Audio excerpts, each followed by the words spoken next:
wawancara wartawan majalah Al-Istijabah As-Salafiyah di Sudan, edisi keempat tahun kelima. Ini sekitar tahun 90-an. Saya dapatkan ini dari dulu di majalah Sabili dimuat. Maka bilang ini, di tengah masyarakat ada yang berkata bahwa berbagai golongan yang harus dihindari, sebagaimana perintah yang disebutkan dalam hadis Hudzaifah adalah jamaah atau jamaah Islam seperti Salafiyah, Al-Ikhwan dan Tabligh. Apa pendapat bagaimana Imam Asy-Syatibi tadi menyebutkan apabila mereka sepakat atas seorang amir. Nah, mereka sepakat seorang amir itu adalah tidak dengan baiat, walaupun dengan pemilu tetap mereka sepakat dengan adanya Prabowo sekarang. Itulah ulil amri kita. Nah, di sini perbedaan sebagai pengganti atau sebagai khilafah dari Nabi sallallahu alaihi wasallam. Kemudian hukum mengangkat imam. Ibnu Hazm mengutip kesepakatan semua pihak dari Al-Sunnah, Murji'ah, Syiah dan Khawarij atas wajibnya mengangkat imam, dan bahwa umat wajib tunduk kepada seorang imam yang adil yang menegakkan hukum-hukum Allah dan sunnah Rasulnya. Kita puasa haram tidak? Haram. Yang kedua, keabsahan zakat. Zakat harus diberikan sebelum Idul Fitri. Kalau ternyata sudah lewat kita baru zakat, sah tidak zakatnya? Tidak sah. Nah, karena itulah untuk itu maka tetap kita konsisten dengan ru'yah global. Ya. Walaupun konsekuensinya kaum dahulukan. Betul kan? Hadis yang tiga itu, pertama jenazah harus dikuburkan, kalau sholat sudah waktunya harus ditegakkan, kalau orang yang sudah ada jodohnya harus sudah dinikahkan. Nah, itu termasuk. Tapi ditunda karena belum dibayar seorang khalifah. Sangat pentingnya imam sesuai dengan hadis.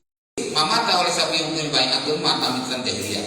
Lupa dengan jahiliyah. Nah, memberi nama bukan dari Allah. Ini tadi yang sudah saya sampaikan, surat Yusuf 40 dan An-Najm 23. Maksud hakikatnya ia bukan Tuhan yang sebenarnya, tapi berhala, ya, sesuatu berhala. Lalu kemudian ma'anzalallahu min sultan, artinya adalah Allah tidak memerintahkan untuk beribadah kepada berhala itu. Ini juga dari hadis dan itu masuk pada mutawatir ma'nawi. Kemudian ikhwani, tadi orang-orang yang beriman tapi tidak berjumpa dengan Nabi. Lalu ada taifah mansurah, ya, itu kelompok yang ditolong Allah. Nah, ini dari dalil yang digunakan, ya. Banjir besar berlayar selama kurang lebih 6 bulan, terus kapalnya berhenti di Bukit Judi. Lalu setelah itu beliau masih hidup 350 tahun lagi. Ya, tapi ikut kapal tadi sudah 80-an orang. Ya, setelah dakwah 500 tahun tadi. Nah, kemudian di zaman Nabi Ibrahim, Nabi bersabda, "Ya'ti 'alan nasi zamanun as-sabiru fihim 'ala dinihi kal qabidi 'ala jam." Jadi akan datang pada suatu zaman pada manusia di mana orang-orang yang sabar dalam kebenaran bertahan dengan agamanya akan melaksanakan memegang bara api panas. Berikutnya ada pertanyaan lagi dari sini. Ini tadi yang ada yang belum jelas, ya, tentang bagaimana tindakan seorang ulil amri dalam menindaki suatu masalah yang sampai krusial.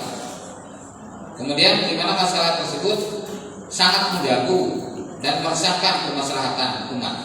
Sedangkan upaya ditempuh sampai hari ini tidak berhasil, tidak ada solusinya dengan dalil manpower. Artinya di sini berarti tetap harus diatasi dan memang tidak mudah seperti membalikan telapak tangan, ya, menyelesaikan permasalahan bagi tengah-tengah.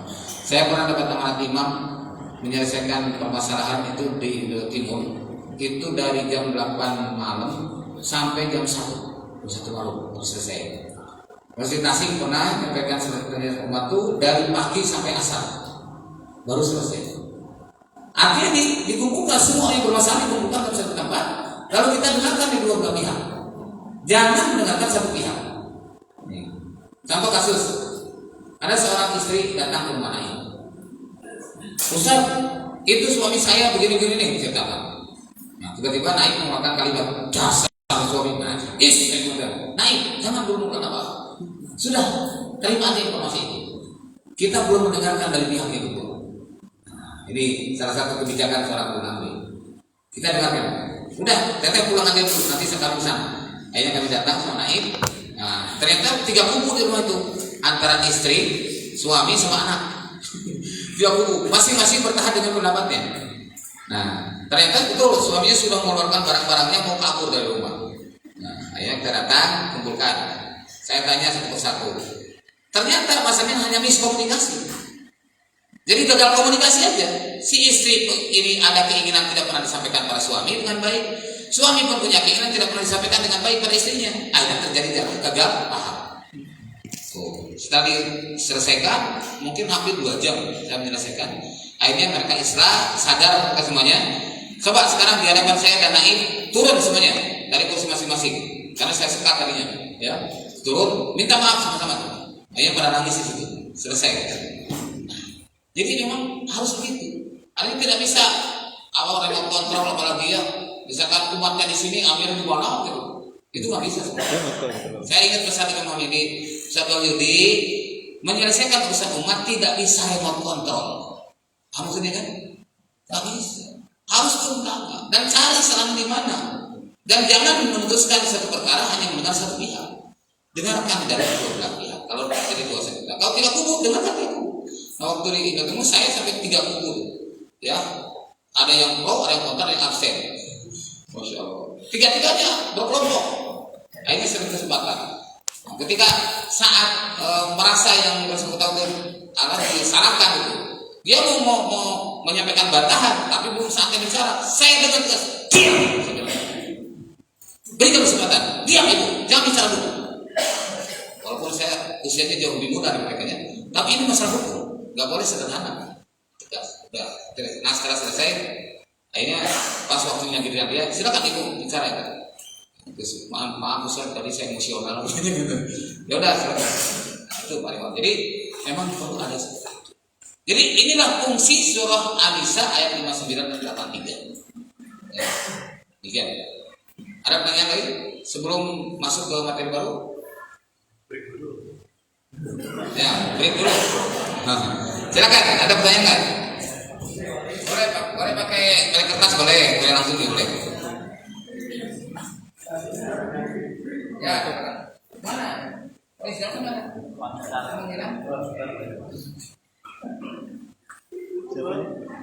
Mana Haryanto?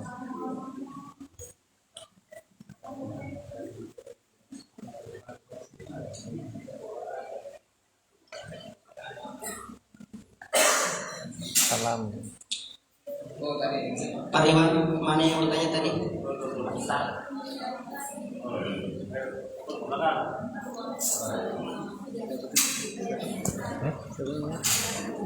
Assalamualaikum warahmatullahi wabarakatuh.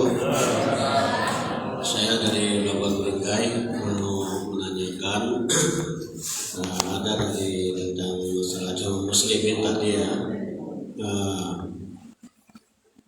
orang salafi terutama. Jadi saya ingin menanyakan, katanya kata jamaah muslimin, jamaatul muslimin itu jamaah bukan muslimin, jadi jamaah minal muslimin gitu Ustaz. Nah, jadi untuk menerangkan ini bagaimana? Ya kami udah coba semampunya kami waktu itu. Artinya ya dari Ustaz gimana untuk menjelaskan atau menjelaskan kepada para umara di sini gitu. Jadi mereka mengatakan bukan jamaah muslimin, ini jamaah minal muslimin yang kamu diamalkan itu katanya gitu. Jadi muslim itu minal muslimin dari kelompok gitu. Gimana Ustaz? Sekian, assalamualaikum warahmatullahi wabarakatuh. Silakan. Kalau ada kesamaan. Ini, Bapak dulu. Satu tas dulu. Ya. Assalamualaikum warahmatullahi wabarakatuh. Waalaikumsalam. Kami ingin keterangan awal mula runtuhnya khilafah. Ya. Rujukan dari zamannya Muawiyah. Di situ sahabat terbelah menjadi 2 bagian. Sedangkan di pihak Muawiyah itu banyak sahabat-sahabat juga yang kompeten, yang sangat dicintai oleh Rasulullah. Ya. Nah, ini banyak sekali kami tanyakan oleh ulama-ulama salaf, tapi kami ingin mempertegas bagaimana akidah sahabat Muawiyah dan sahabat yang berpihak kepada Muawiyah ini. Apakah termasuk golongan kiri atau golongan kanan gitu Ustaz? Tapi Ustaz itu yaitu kita tidak bisa memvonis. Nah, makanya ini yang kami penasaran. Mungkin menurut keyakinan saya, Ya. Ustadz bisa menerangkan itu kan. Terus nih satu lagi. Tiga dulu ya.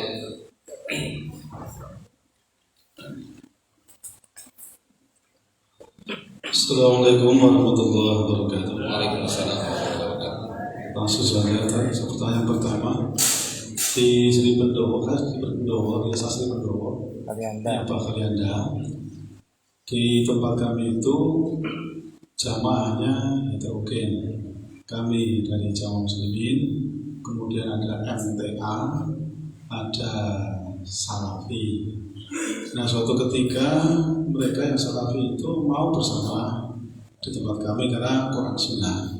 Tapi kemudian dia itu terus nggak mau berjamaah. Alasannya mereka mempunyai dalil bahwa haram hukumnya bermakmum dengan imam yang berbaiat mengangkat imam. Apakah benar ada dalilnya di dalam Salafi? Kemudian yang kedua, tadi kita soal jamaah itu bahwa itu harus membaur tapi tidak berbur itu di melatih kelihatan. Itu sejauh mana kita berbaur dengan mereka gitu, karena memang di sana yang utama imam kami adalah Nadiyin. Kami sudah mencoba misalnya kegiatan dari Nadiyin ada pengajian segala macam kita ikut gitu. Tapi untuk berkembangnya jamaah imamah di kami itu kayaknya kok sangat lambat sekali. Bahkan yang sedang berjamaah sering berjamaah tempat kami itu kalau ditanya tentang kebaikan kayaknya menghindar. Padahal sudah katanya sudah cocok, sudah senang Quran Sunnah. Ketika ditanya mengatakan saya tidak mau baik. Kenapa? Takut terikat. Kan itu kayak terikat apanya kan gitu ya. Nah gitu. Kemudian yang ketiga tadi kita tidak membolehkan al-jamaah, takutnya nanti termasuk hizbiyah. Nah, sejauh mana kita kan harus mempunyai keyakinan bahwa al-jamaah itu adalah yang hak. Nah, kemudian bagi orang yang mungkin merasa fanatisme kuat, seolah kemudian nanti yang lain itu tidak hak. Maka dari itu kira-kira bagaimana sikap kita agar terhindar dari sifat hizbiyah ini dalam memaksakan akidah jamaah dalam kita. Jazakallahu khairan. Assalamualaikum warahmatullahi wabarakatuh. Banyak juga ya. Tiga penanya. Saya lupa tadi Yang pertama jamaah minal muslim. Jadi itu sering sekali dan ungkapan jamaah minal muslimin itu keluar dari aktivis Ikhwanul Muslim. Ya, asalnya kalimat itu ditulis dalam buku At-Thariq ila Jamaatil Muslimin. Itu oleh Muhammad Ali Jabir. Itu sebuah tesis yang kemudian dijadikan sebagai buku. Ya, di situ ada penjelasan tentang 8 kesamaan muslimin. Masalah satunya termasuk masalah jamaah minal muslimin. Jadi menurutnya, nah waktu saya ke Aceh itu pas tsunami, ketemu diperkenalkan sama takmir Masjid Baitur Rahman ketika ada pimpinan wilayah PKS. Kenapa nih? Ikhwan kita dari jamaah muslimin. Maksudnya perkataan saya, tiba-tiba apa jamaah muslimin? Gak ada jamaah muslimin. Juga sih, galak amat sebenarnya. Gak ada jamaah muslimin. Yang ada sekarang jamaah minal muslimin atau jamaah min jamaatil muslimin. Gak ada jamaah muslimin. Terus saya bilang, ya kalau memang ada kalimat itu dalam hadis atau apa saja dalam dalil, insya Allah kami akan gunakan. Karena kalau lihat daripada kemampuan kami sangat jauh dibandingkan di masa para sahabat. Oleh karena itu kami sadar diri bahwa tidak ada, ya, tidak ada kemampuan kami diseimbangkan dengan sahabatnya sejauh. Maka kami lebih sadar, lebih pas kalau disebut jamaah minal muslimin. Tapi saya belum menemukan dalil. Sedangkan dalil kita rujuk kepada Rasulullah SAW. Rasulullah talzamu jama'atul muslimin. Kalau sudah ada kalimat talzamu jama'ah minal muslimin, akan kami gunakan. Coba tunjukkan kepada saya. Ada nggak dalilnya? Iya punya. Ya tapi kan dipahami para ulama yang jamaah muslimin itu seluruh dunia. Kalau sekarang kan masih sedikit, maka bukan jamaah muslimin, jamaah minal muslimin. Sekarang oke, kita balik kepada masa Rasul. Ketika Rasulullah pertama kali melakukan kehidupan berjamaah dengan bayatnya Khadijah binti Khuwailid, istrinya sendiri, kemudian Abu Bakar As-Siddiq radhiyallahu anhu, kemudian Ali bin Abi Thalib, lalu kemudian Zaid bin Harisah dan Ummu Aiman. 5 orang ini Rasul sudah hidup berjamaah. Dan saya melihat sejarah itu namanya Jamaatul Muslimin. Kalau itu kan jamaah muslimin, ayo jamaah apa? Apakah jamaah minal muslimin? Oh enggak, kalau itu kan memang muslimin, saya tahu baru itu. Dari seluruhnya itu 5 orang. Artinya dalam hal ini bukan ukurannya jumlah. Karena itulah Imam Ali menyebutkan al-jamaah ay jamaatul muslimin wallahi mujamatu ahlil haqqi wa inqam. Berkumpulnya ahli kebenaran walaupun sedikit. Saya lebih beriman, lebih yakin dengan pernyataan Imam Ali daripada saudara. Iya. Ya, seperti itu. Mau bantah di mana tuh? Imam Ali jelas lebih pintar daripada dia, kan? Kata Imam Ali walaupun sedikit disebut al-jamaah. Al-jamaah ini menurut tadi Imam Syatibi yaitu masuk jamaatul muslimin. Mana yang lebih pintar? Anda dengan Imam Syatibi dengan Imam Ali? Apa? Sampaikan aja begitu. Bisa direkamkan? Kenapa?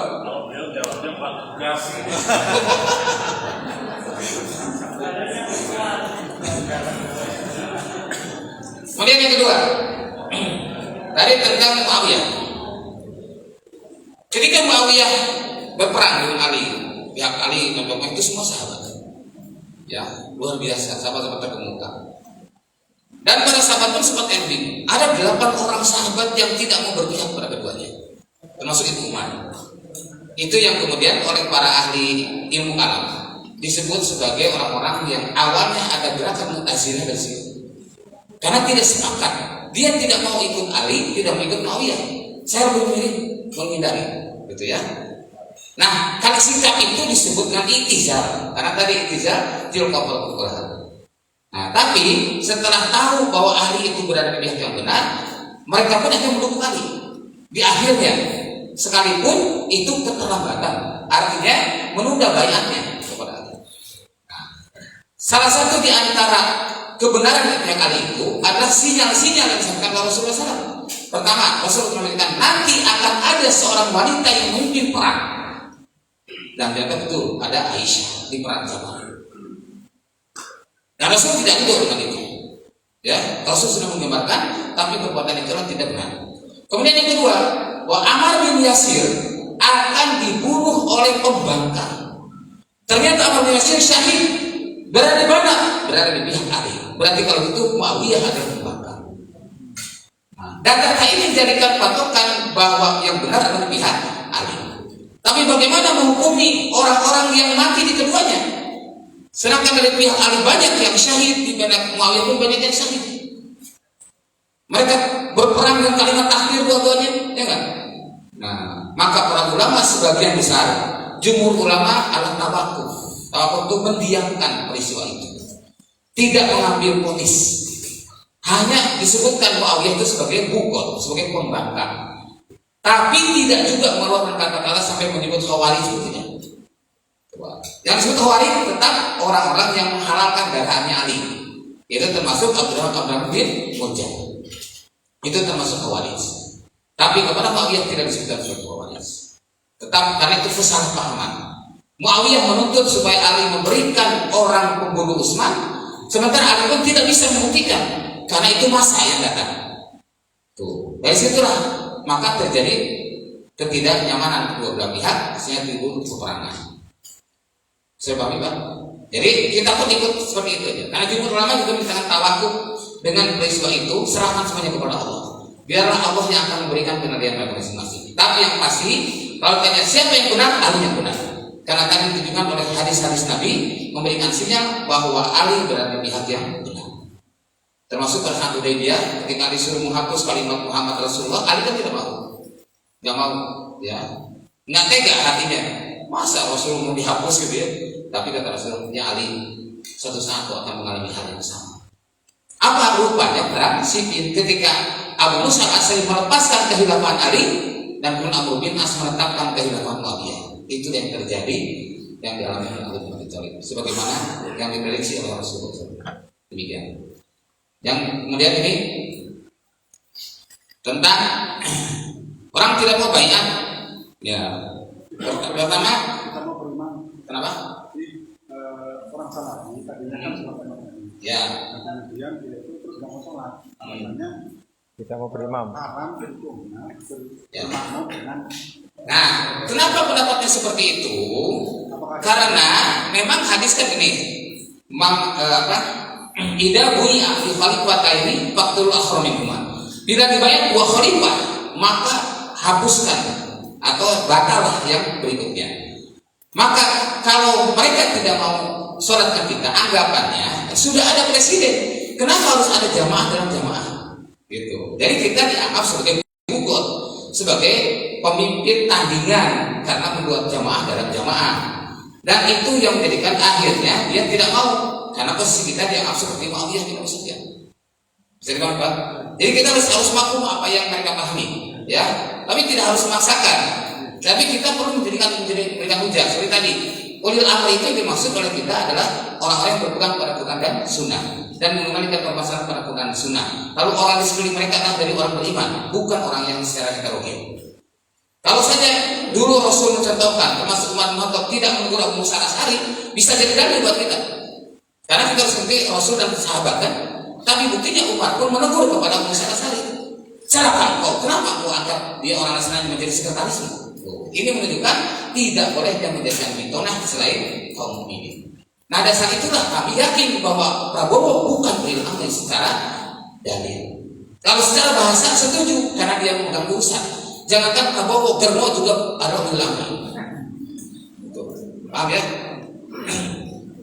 Nah kemudian ada orang yang tidak mau bayar. Pertama tadi karena menganggap sebagai bugot. Yang kedua tidak mau terikat. Sampaikan di dunia ini hanya ada dua keterikatan. Terikat dengan Allah, terikat dengan syaitan. Di Al-Quran disebutkan ada Hizbullah dan Hizbul Syaitan. Anda pilih yang mana? Saya kira pilih mana? Hizbullah. Nah, kita amalkan Hizbullah. Kenapa kami menyebut Hizbullah? Karena kami punya pimpinan Allah, Rasul dan orang beriman. Dan itu oleh Allah disebutkan syarat untuk jadi Hizbullah punya pimpinan Allah, Rasul dan orang beriman. Jadi kalau Anda tidak terikat, tidak apa-apa, itu hak Anda.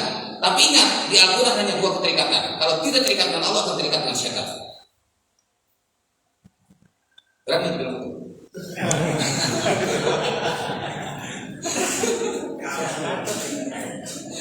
Nah, kemudian Hizbiyah. Hizbiyah tadi sudah disebutkan ciri-cirinya Hizbiyah itu. Nah, termasuk aliran sesat yang tadi Rakyat Muli itu hafalkan. Di tas ini, di hasil Rakyat Muli. Lihat, banyak di Google, ya, dicek. Ada 10 tadi ciri. Ini tidak ada semuanya dalam diri kami. Itu sama. Jadi kalau Anda menilai kami sesat, Anda bertentangan dengan pendapat MUI. MUI mungkin boleh lebih Anda. Ya, baik, cukup.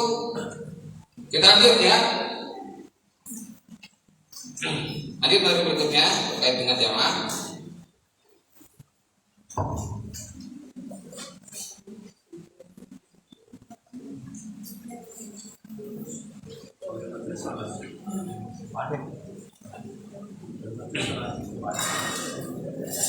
Masih ada pertanyaan? Ya? Oh, break dulu. Oke. Break dulu karyawan ya, supaya nggak panas.